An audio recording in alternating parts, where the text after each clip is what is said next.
तो वायरोलॉजी वाले सेक्शन को कंप्लीट करते हुए आज हम और नेक्स्ट वायरसेस कर रहे हैं। दैट इज आज हम करेंगे वेरिसेला ज़ोस्टर वायरस। ठीक है, और आपको मतलब बहुत ज़्यादा अब ईजी लग रहा होगा जब वो अगर आपने फर्स्ट वीडियो देखी है जिसमें हमने इंट्रोडक्शन किया था वायरोलॉजी का, और हमने बहुत ही ज़्यादा बेसिक से सारे वायरोलॉजी के जितने भी वायरस हम करने वाले हैं ना, उनका थोड़ा बहुत ना हमने समझ लिया था कि हम क्या पढ़ने वाले हैं। तो आज हम वैसे ही और आगे की वीडियोज़ में हम रोज़ 1 या 2 वायरस लेते हैं और उसको कंप्लीट करते हैं। तो आज हम वेरिसेला ज़ोस्टर वायरस ले रहे हैं। ठीक है, और देखते हैं कि इसमें क्या क्या चीज़ें हैं जो हमें पढ़नी हैं और क्या मतलब कितना मतलब बहुत ज़्यादा इंटरेस्टिंग है वायरोलॉजी। तो देखते हैं, स्टार्ट करते हैं। ठीक है, तो सबसे पहले वायरसेला ज़ोस्टर वायरस जो डिजीज़ जो कॉज होती है ना, वो होती है चिकन पॉक्स इन चिल्ड्रन। अगर मतलब ये इसका अगर इन्फेक्शन होता है तो चिकन पॉक्स होती है बच्चों में, और शिंगल्स होते हैं एडल्ट्स में। ठीक है, इसके अलावा first infection is always children irrespective of age, latent form calls shingles. इसका मतलब क्या है कि ना बच्चों में मतलब ये जो है ना चिकन पॉक्स आपने सुना ही होगा, बहुत ज़्यादा कॉमन है, हो ही जाता है। तो ये बच्चों में फर्स्ट इन्फेक्शन जो होता है हमेशा चिल्ड्रंस में होता है, और वो चिकन पॉक्स होता है। और चिकन पॉक्स ही क्या होता है, हमें लगता है कि ठीक हो गया, पर वो लेटेंट फॉर्म में बॉडी में प्रेजेंट होता है। और फिर कोई भी इम्यूनो कॉम्प्रोमाइज स्टेट होती है बॉडी की, उसमें क्या होता है, जैसे बहुत ज़्यादा ओल्ड एज होती है तो उसमें आपने सुना होगा कि शिंगल्स हो जाते हैं। ठीक है, तो यही चीज़ बताई गई है कि ओल्ड एज में फिर शिंगल्स हो जाते हैं। ठीक है, क्योंकि लेटेंट फॉर्म में बॉडी में प्रेजेंट होता है। ठीक है, अब इसकी मॉर्फोलॉजी देखते हैं। तो ये डबल मेम्ब्रेन एनवलप्ड वायरस होता है। इकोसाहेड्रल इसकी सिमेट्री होती है, और इसके अंदर लीनियर डीएनए जीनोम होता है। ठीक है, इसका ट्रांसमिशन कैसे होता है, फ्रॉम रिस्पायरेटरी ड्रॉपलेट्स एंड या तो रिस्पायरेटरी ड्रॉपलेट से होगा। ठीक है, तो वो फर्स्ट इन्फेक्शन है। और ऐसा भी हो सकता है कि बॉडी में पहले से ही प्रेजेंट है, उसका बस रिएक्टिवेशन हुआ, तो रिएक्टिवेशन ऑफ लेटेंट वायरस। ठीक है, और इसका ह्यूमंस आर नेचुरल होस्ट। ठीक है, अब हम देखते हैं पैथोजेनेसिस कि कैसे हमारी बॉडी में चिकन पॉक्स जो डिजीज है वो कॉज होती है बच्चों में। फिर हम देखेंगे कैसे शिंगल्स होते हैं, और सब कुछ हम डिटेल में देखते हैं, मतलब पैथोजेनेसिस इस वायरस से की देखते हैं। ठीक है,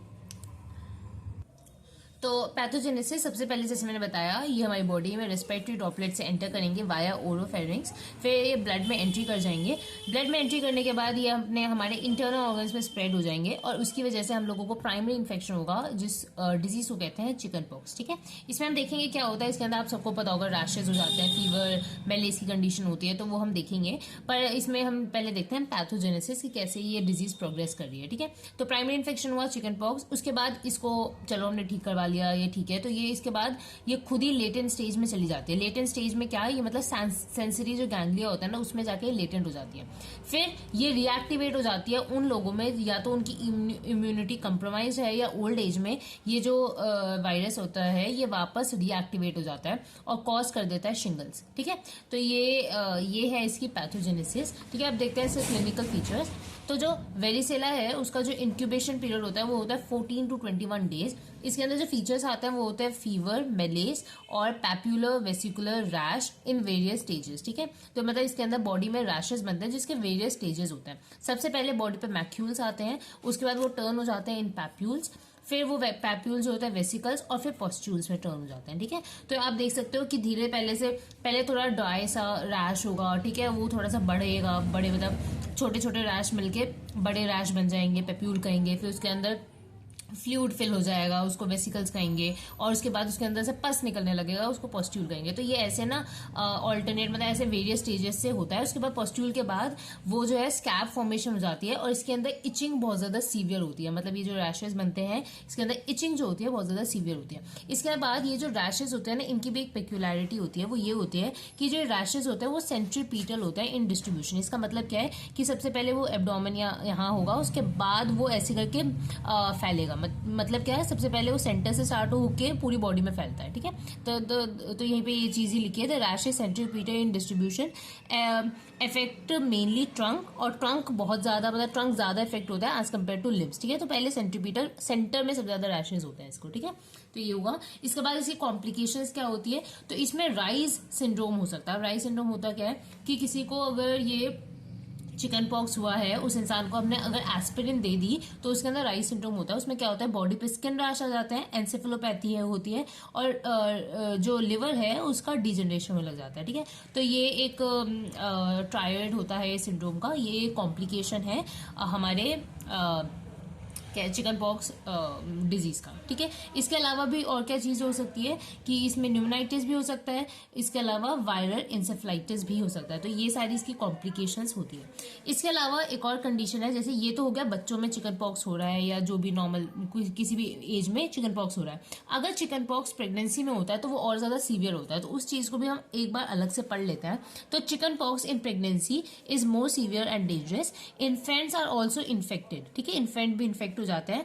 कॉज फीटल वेरिसेल सिंड्रोम। ठीक है, जिससे वो दो चीज कॉज कर सकते हैं बच्चों में, या तो फीटल वेरिसेला सिंड्रोम कॉज करता है जिसमें उनको स्किन लीजन्स, हाइपोप्लेजिया और CNS डिफेक्ट्स होते हैं। ठीक है, इसके अलावा कंजेनाइटल या न्यूनेटल वेरिसिला भी होता है जिसके अंदर आफ्टर डिलीवरी मतलब 2 वीक के अंदर सिम्टम्स दिखते हैं, तो उसको कहते हैं कंजेनाइटल न्यूनेटल वेरिसिला। ठीक है, तो या तो ये तो फीटस में हुआ या तो डिलीवरी के बाद 2 हफ्ते बाद हुआ। ठीक है, तो ये होता है जब चिकन पॉक्स प्रेगनेंसी में मदर को है, तो इसकी वजह से जो इन्फेंट होता है वो भी अफेक्ट हो जाता है, और इसके साथ साथ उनके अंदर मदर के अंदर भी ये जो चिकन पॉक्स होता है वो और ज्यादा सीवियर और डेंजरस फॉर्म ले लेता है। ठीक है, तो ये हमने पढ़ा इन प्रेगनेंसी। अब हम देखते हैं कि जब ये चिकन पॉक्स, जैसे अब किसी को ठीक हो गया या जो भी, जैसे आपने देखा होगा चिकन पॉक्स इजीली ठीक हो जाता है, इतना कुछ होता नहीं है इसके बाद। लेकिन आपने एडल्ट्स में और जो ओल्ड एज में जो इम्यूनो कॉम्प्रोमाइज लोग होते हैं ना, उनमें ये जो चिकन पॉक्स का जो वायरस होता है ना वो लेटेंट रहता है इन सेंसरी गैंग्लिया, और जैसे मतलब वो एक मौका ढूंढता है, जैसे ही बॉडी की इम्यूनिटी गिरती है या ओल्ड एज आता है जो भी, तो ये रिएक्टिवेट हो जाते हैं और कॉज करते हैं शिंगल्स। ठीक है, तो अब हम शिंगल्स के बारे में पढ़ते हैं थोड़ा। ठीक है, तो इसमें क्या होता है, पेनफुल वेसिकल्स होते हैं along course of sensory nerve of head और ट्रंक। ठीक है, तो इसके आप फोटो देखना। इसमें क्या होता है ना कि सेंसरी नर्व के अलोंग जो है ना, जैसे अगर ये सेंसरी नर्व है, ठीक है, तो इसके अलोंग बहुत सारे क्या कहते हैं रैशेज और वेसिकल्स फॉर्म होते हैं। ठीक है, तो ये ऐसे एक लाइन में इसमें जितने भी वेसिकल्स होते हैं वो बनते हैं और वो बहुत ज्यादा पेनफुल होता है। ठीक है, एपिडेमियोलॉजी मतलब किस में ज्यादा मिलते हैं, तो ओल्ड एज में ज्यादा कॉमन है। ठीक है, due to reactivation of herpes simplex 3 virus, या इसी को वेरिसेला ज़ोस्टर वायरस भी कहते हैं। ठीक है, तो ये reactivation of these virus cause होता है। अब पैथोजेनिसिटी क्या है, तो रैश इज टिपिकली यूनिलैटरल, इसका मतलब एक साइड होता है बॉडी के, दोनों साइड नहीं होता। ठीक है, confined to single sensory ganglia, और it is confined to single sensory ganglia. Most common side क्या है, area innervated by spinal cord segment D3 to L2।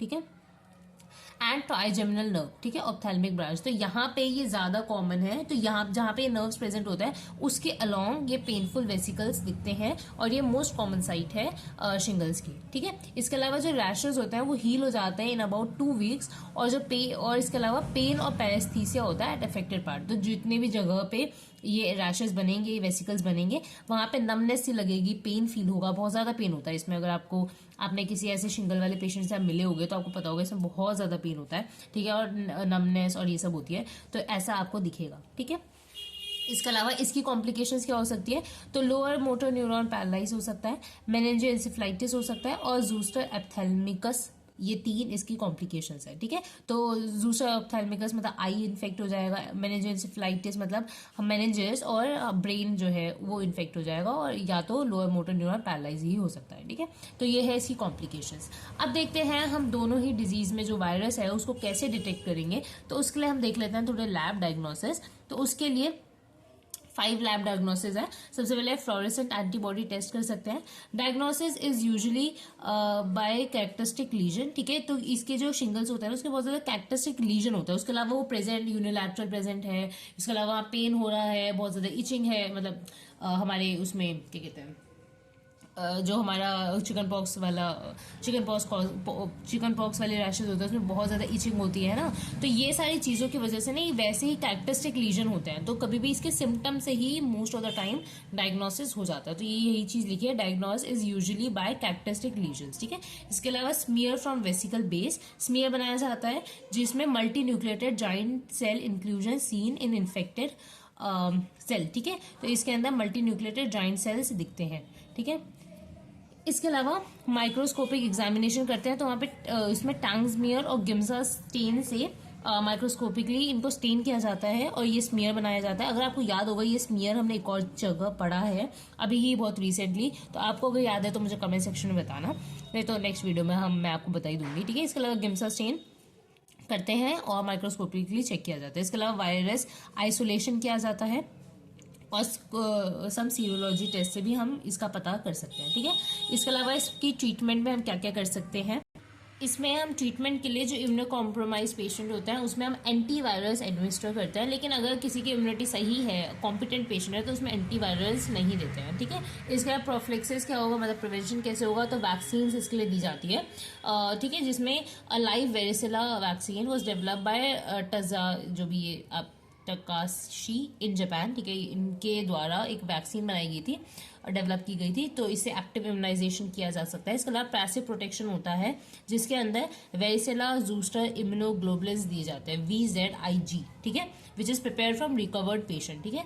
तो ये इम्यूनोग्लोबुलिन्स जो होते हैं वो डायरेक्टली इंजेक्ट कर दिए जाते हैं, that is for passive protection. इसके अलावा एक्टिव इम्यूनाइजेशन भी इसके लिए पॉसिबल है, ठीक है। तो ये चीज़ ये हो गई। इसके अलावा एक और चीज़ है रैम्सी हंट सिंड्रोम। ये क्या होता है, तो ये रेयर होता है, जिसमें zoster disease affecting facial nerves with eruption, tympanic nerve and external auditory meatus. इसका मतलब क्या है, रैम्सी हंट सिंड्रोम एक होता है जो बहुत ही रेयर है, जिसके अंदर क्या होता है, जो जूस्टर वायरस होता है वो फेशियल नर्व को इफेक्ट कर देता है। आपको अगर याद होगा, मोस्ट कॉमनली वो ट्राइजेमिनल नर्व को करता है, उसके भी ऑप्थेल्मिक ब्रांच, लेकिन अगर वो फेशियल नर्व को इन्फेक्ट कर दे तो उसके अंदर तो और इरप्शंस बना दे उसके अराउंड। इसके अलावा टिम्पैनिक मेम्ब्रेन और एक्सटर्नल ऑडिटरी मीटर्स अगर इन्वॉल्व है तो उस डिजीज को हम रैम्सी हंट सिंड्रोम कहते हैं। पूछा नहीं जाता, बस मैंने एज थोड़ी सी एक्स्ट्रा नॉलेज के लिए आपको ये बता दिया, ठीक है। तो आज हमने वेरिसेला जूस्टर वायरस भी कर लिया है, इसी के साथ हम एक और वायरस अभी करने वाले हैं, that is very very important, और वो है ये वाला वायरस, वो है एक RNA वायरस, पिकोरना वायरस, जिसके अंदर जो मेजर हम करने वाले हैं वो है पोलियो वायरस, ठीक है। तो आज हम पोलियो वायरस भी कंप्लीट कर लेते हैं। तो ये वाली वीडियो आप देख सकते हो, बहुत ज्यादा इंपॉर्टेंट है, क्योंकि दोनों ही वायरस जो हमने किए हैं वो दोनों ही पेपर में बहुत ज्यादा पूछे जाते हैं, ठीक है। तो आज हम मतलब हमने पीछे एक वायरस किया DNA वायरस, एक हम RNA वायरस करने वाले हैं, पिकोरना वायरस, ठीक है। आप पिकोरना वायरस का मतलब, पिको का मतलब होता है स्मॉल, ठीक है, तो पिको मीन स्मॉल, और ये RNA वायरस है, सिंगल स्ट्रैंडेड RNA है, लीनियर होता है। इसके अलावा पॉजिटिव सेंस वायरस होता है, ठीक है। इसके अलावा नॉन एनवेलप्ड होता है ये, ठीक है। इसके अलावा इसके अंदर ना एंटीजेनिक प्रोटीन्स होते हैं, तो वो उनके नाम आपको पता होने चाहिए, VP1, VP2, VP3, VP4, ठीक है। अच्छा, अभी हम जो कर रहे हैं ना वो हम इन जनरल सारे पिकोरना वायरस का कर रहे हैं, ठीक है। अभी पिकोरना वायरस के अंदर, एंटेरो वायरस के अंदर पोलियो वायरस आता है, जो कि पोलियो वायरस आज के लिए हमारा टारगेट होगा, पर हम बेसिक पहले पिकोरना वायरस को हम समझ रहे हैं यहाँ पे, ठीक है। तो प्रोटीन, इसमें 4 एंटीजेनिक प्रोटीन्स होते हैं, VP1, VP2, VP3, VP4। इसमें जो ऊपर वाले 3 होते हैं वो कैप्सिड प्रोटीन्स होते हैं, और VP4 जो होता है वो इंटरनल प्रोटीन होता है, ठीक है। इसके अलावा ये यहाँ पे मैंने 4 जनरल्स बनाए हैं पिकोरना वायरस के लिए, जो थोड़ा सा इतना मतलब खास इंपॉर्टेंट नहीं है, पर आपको पता होना चाहिए। एंटेरो वायरस होता है, राइनो वायरस होता है, हिपैटो वायरस होता है, और पार्चियो वायरस होता है। और इस एंटेरो वायरस के अंदर आता है हमारे पोलियो वायरस, कॉक्सैकी वायरस और इको ऑर्फन वायरस, ठीक है। तो आज हम स्टार्ट करते हैं पोलियो वायरस से, ठीक है। और आई थिंक राइटिंग समझ आ रही होगी, मैंने फिर से छोटा छोटा लिखा है, पर ठीक है, इतना आई थिंक समझ आ रहा होगा आपको, ठीक है। तो मैं वैसे बोल भी रही हूँ, ठीक है। तो पोलियो वायरस, इसकी सबसे पहले मॉर्फोलॉजी देखेंगे। तो सबसे पहले सिंगल स्ट्रैंडेड RNA वायरस है, ठीक है। इसके अलावा इकोसाहेड्रल सिमेट्री है, ठीक है, और इसमें जो कैप्सिड प्रेजेंट होता है, ठीक है, पर कोई भी एनवेलप नहीं होता, ठीक है। तो non enveloped virus, capsid made up of VP1 से लेकर VP4 जो हमने पढ़े थे, ठीक है, एंटीजेनिक प्रोटीन्स, ठीक है। इसके अलावा बेस्ड ऑन एंटीजेनिक प्रॉपर्टीज इसके 3 स्ट्रेन्स होते हैं, ठीक है, जिसमें से टाइप 1, टाइप 2 और टाइप 3 3 स्ट्रेन्स होते हैं पोलियो वायरस के। टाइप 1 जो होता है मोस्ट कॉमन कॉज होता है एपिडेमिक्स का, टाइप 2 जो होता है वो मोस्ट एंटीजेनिक होता है और मोस्ट इजिली इरेडिकेबल होता है, ठीक है। इसके अलावा टाइप 3 जो होता है वो मोस्ट कॉमन कॉज है ऑफ VAPP। अब VAPP क्या होता है, वैक्सीन अकम्पनीड पैलेटिव पोलियोमाइलाइटिस, ठीक है। तो ये 3 हम इसमें स्ट्रेन्स पढ़ेंगे। जो टाइप 1 है वो मोस्ट कॉमन कॉज है एपिडेमिक्स कॉज करने के लिए, टाइप 2 जो है वो एंटीजेनिक होता है, वो बहुत इजीली इरेडिकेट हो सकता है, और टाइप 3 जो होता है ना वो वैक्सीन के द्वारा, वैक्सीन की वजह से पैरालाइज हुआ है, पोलियो हुआ है, तो उसके लिए टाइप 3 कॉज करता है, ठीक है। तो हम वो आगे देखेंगे, ये चीज मैं क्या बोल रही हूँ, अगर आपको समझ नहीं आ रहा तो मैं आगे आपको बताऊंगी और डिटेल में कि ये क्या चीजें मैं बता रही हूँ आपको, ठीक है। इसके अलावा रिजर्वियर कौन है, इसका मेन, ठीक है, इसका कोई भी क्रॉनिक कैरियर नहीं होता, ठीक है, रिजर्वियर मेन होता है। एज ग्रुप अफेक्टेड है 6 मंथ से 3 ईयर्स के बच्चे, ठीक है। मेल ज्यादा अफेक्टेड होता है as compare to female. Mode of transmission क्या होता है, फीको ओरल रूट या ड्रॉपलेट इन्फेक्शन। इंक्यूबेशन पीरियड क्या होता है, 7 to 14 डेज, ठीक है। अब हम एक और चीज इसमें पढ़ते हैं, पीरियड ऑफ कम्युनिकेबिलिटी। इसका मतलब क्या होता है कि सपोज जो पैरालिसिस का जो ऑनसेट ऑफ सिम्टम्स है उससे 7 दिन पहले और उसके 7 दिन बाद तक वो जो इंसान है वो जो वो वायरस है वो कम्युनिकेबल है। मतलब अगर ये इंसान कोई है उसको पैरालाइज हुआ तो उसके 7 दिन पहले और उसके 7 दिन बाद तक वो जो है जो वो वायरस है उसको इजीली कम्युनिकेबल मतलब उसको इजीली फैला सकता है, लेकिन उसके बाद या उसके पहले नहीं फैला सकता। ठीक है, तो इस पीरियड को पीरियड ऑफ कम्युनिकेबिलिटी कहते हैं। ठीक है, इसके अलावा पैथोजेनेसिस देखते हैं तो वायरस इज इंजेस्टेड या inhaled, multiply initially in lymphoid tissue of tonsils और Peyer patches in small intestine. ठीक है, तो सबसे पहले इसको इंजेस्ट किया इस वायरस को या इनहेल करते हैं जिसकी वजह से ये टॉन्सिल्स या पेयर्स पैचेस और स्मॉल इंटेस्टाइन जो आपको पता होगा लिम्फोइड टिश्यूज होता है वहां जाके ये मल्टीप्लाई करता है। उसके बाद वहां मल्टीप्लाई करने के बाद ये रीजनल लिम्फ नोड्स तक स्प्रेड हो जाते हैं, जिसके बाद ये एंटर करते हैं हमारे ब्लड स्ट्रीम में और माइनर या प्राइमरी वायरीमिया कॉज करता है। ठीक है, इसके अलावा ये स्प्रेड करता है टू टारगेट टिश्यूज। ठीक है, वेयर सेकेंड फेज मल्टीप्लिकेशन अगर। ठीक है, तो फर्स्ट फेज मल्टीप्लिकेशन कहाँ होता है हमारे पेयर्स पैचेस में, जब ये पहली बार मल्टीप्लाई करता है उसके बाद रीजनल लिम्फ नोड में आ जाता है, फिर ब्लड स्ट्रीम से ये पूरे बॉडी में वायरीमिया कॉज कर देता है। ठीक है, जो कि माइनर टाइप का होता है, प्राइमरी वायरीमिया होगा। ठीक है, इसके अलावा ये जैसे ब्लड से ट्रैवल करते करते ये सीएनएस में पहुंच जाएगा और सीएनएस में ये अपना second phase of multiplication start कर देगा। ठीक है, उसके बाद वहां पे ये डिस्ट्रॉय करेगा एंटीरियर हॉर्न सेल्स और स्पाइनल कॉर्ड। अब ये इंपॉर्टेंट है, ये किसको कर रहा है, एंटीरियर हॉर्न सेल्स और स्पाइनल कॉर्ड। इसकी वजह से लोअर मोटर न्यूरॉन्स इफेक्ट होता है। ठीक है, इसके बाद सेकेंडरी वायरीमिया कॉज होता है और सिम्टम्स इस टाइम पे अपीयर होता है। ठीक है, तो सिम्टम्स कब अपीयर होता है, सेकेंडरी वायरीमिया के टाइम। ठीक है, तो ये है इसकी पैथोजेनेसिस। देखते हैं ऐसे क्लिनिकल फीचर जो बहुत ज्यादा इंपॉर्टेंट है, तो इसमें क्या क्या होते हैं। तो इसे क्लिनिकल फीचर में पहला जो हम पॉइंट पढ़ेंगे वो है इनएपरेंट इन्फेक्शन। इसमें क्या होता है 91 से 96% पीपल जो इस इन्फेक्शन से मतलब इस वायरस से कॉन्टैक्ट में आते हैं उनमें कोई भी क्लिनिकल इलनेस नहीं होता।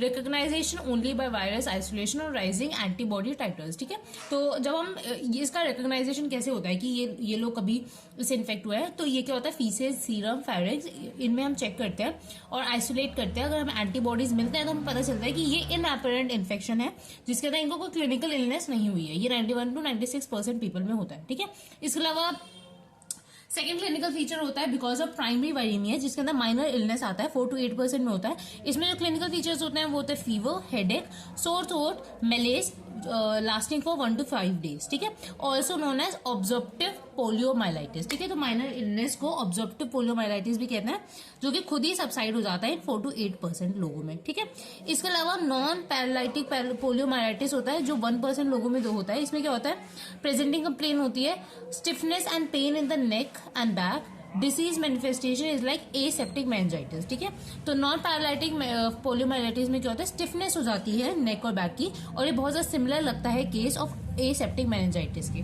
ठीक है, ये 1% लोगों में देखा जाता है।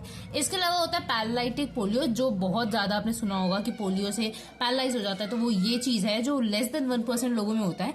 ये इसके क्लिनिकल फीचर होता है बाइफेजिक फीवर होता है plus with accompanied with fever with headache. इसके अलावा स्टिफ नेक होती है which is accompanied with meningitis. इसके अलावा पैरालाइटिक पोलियो होता है दैट लीड्स फ्लैसिड पैरालिसिस। ठीक है, due to lower motor neuron damage. ठीक है, तो इसमें फ्लैसिड पैरालिसिस होता है, ये चीज आपको याद रखनी है। 2 टाइप के पैरालिसिस होता है, फ्लैसिड और स्पास्टिक। तो इसमें फ्लैसिड होता है जिसके अंदर due to lower motor neuron damage. ठीक है, तो इसकी वजह से जो पैरालाइज होता है पोलियो का वो हो जाता है। ठीक है, और ये है इसका पैरालिटिक पोलियो वाला क्लिनिकल फीचर। ठीक है, इसके बाद एक ट्राइपॉड साइन होता है, उसको समझते हैं वो क्या होता है।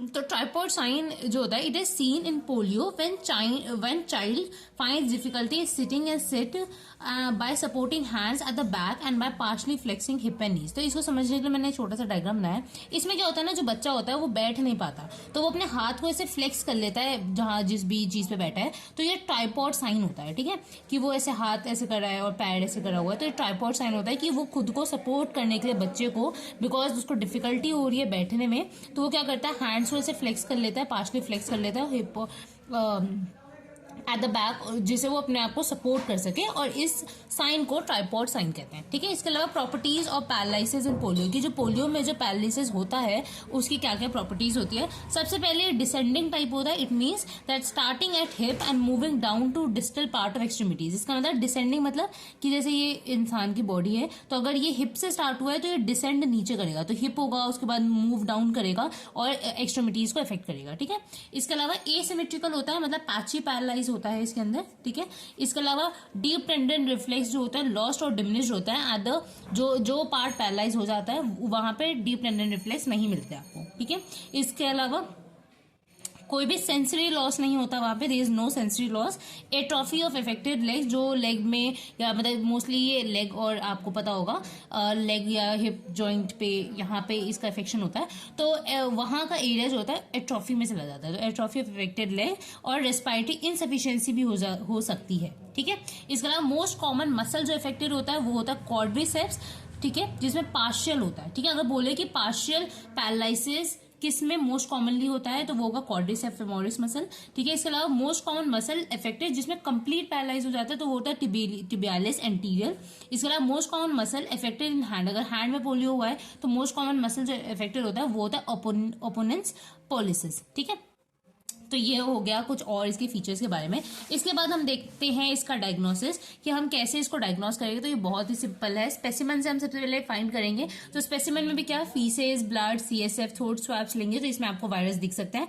वायरस आइसोलेशन करेंगे, सीरो डायग्नोसिस करेंगे जिसमें न्यूट्रलाइजेशन, कॉम्प्लीमेंट, फिक्सेशन टेस्ट किया जाता है। अब इस टेस्ट में होता क्या ये जानने की जरूरत नहीं है इतना यूनिवर्सिटी के एग्जाम पॉइंट ऑफ व्यू से, बाकी आगे हम वीडियोज पे बनाते रहेंगे तो आपको मैं आगे की वीडियोज में इसके बारे में बता दूंगी, पर अभी आप सिर्फ इसको याद कर सकते हो। इसमें सीरो डायग्नोसिस किया जाता है with the help of this test. इसके अलावा मॉलिक्यूलर डायग्नोसिस किए जाते हैं, सीरोलॉजी की जाती है, PCR। ठीक है, इसके अलावा प्रोफ्लेक्सिस मतलब इससे बचाव कैसे है, तो सबसे पहले वैक्सीनेशन होती है। ठीक है, इसके लिए वैक्सीनेशन अवेलेबल है बहुत ज्यादा कॉमनली। किल्ड पोलियो वैक्सीन होती है। ठीक है, जो क्या कहती है ह्यूमोरो इम्यूनिटी प्रोवाइड करती है। ठीक है, also known as inactivated polio vaccine, IPV। ठीक है, तो ये वैक्सीनेशन सबसे पहला जो वैक्सीन हम पढ़ रहे हैं इसमें 2 वैक्सीन पढ़ेंगे। पहले तो किल्ड पोलियो वैक्सीन और एक होता है live attenuated oral polio vaccine. ठीक है, तो ये जो किल्ड पोलियो वैक्सीन होता है वो ह्यूमरल इम्यूनिटी प्रोवाइड करता है, और इस also known as inactivated polio vaccine, IPV इसको शॉर्ट में कहते हैं। इसके अलावा live attenuated oral polio vaccine होता है